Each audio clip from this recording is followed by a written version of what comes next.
I'm Adam Sparks Brechtel. I lived and worked with Father Carr for 5 years at Father Carr's Place to Be.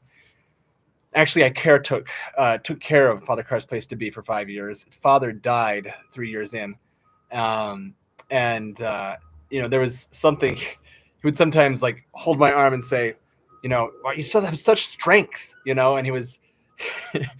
uh, and I always got this impression when he was saying it. It was saying something like, "And yet you continue to mope around."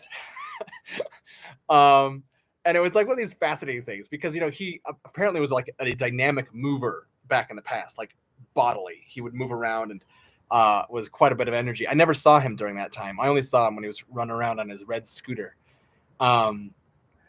because the diabetes was taking his feet. So one example of how I showed great strength and everything was when he was setting up the food bank. So Mother Teresa Center at one time was a big open space, apparently for kids to come and play and do basketball and stuff. And so he stepped away from that for a bit, and he was like, "Oh, I can make a food bank." And so he put up a big wall, had people come and do all that contracting, just moving and shifting things. And we got these big metal pallet racks that I believe are still there now, about 20 feet tall. And he had some some Mormon missionaries come in and help build some of them, because the Mormon missionaries would stop in, and he liked to put them to work because they were making a big effort to be community focused. And he would talk to them about Jesus, and he wouldn't try to convert them. That wasn't his major focus. It was just being Jesus. But they weren't always there, and so some of the pallets we still want to get up, and so I built them by myself.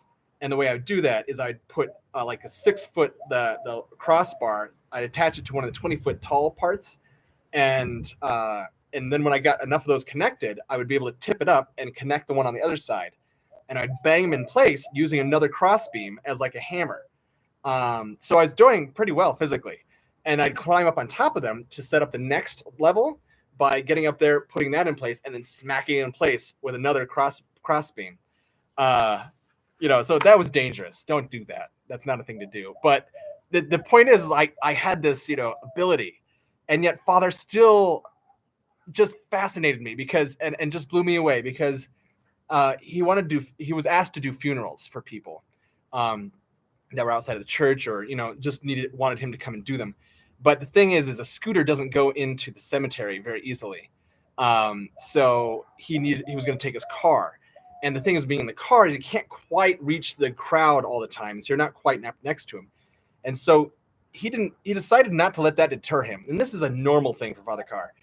And instead of having whatever his weaknesses are, he would go ahead and figure out a way around it, and he would do this with other people too and encourage them to do the same.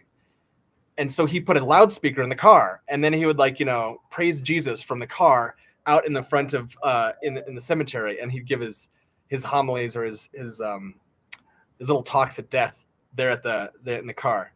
And I just really appreciated that about him, that he was constantly just looking and finding new ways to work around these what could be huge obstacles to other folks, and he wouldn't sit around and mope about it like someone else I knew.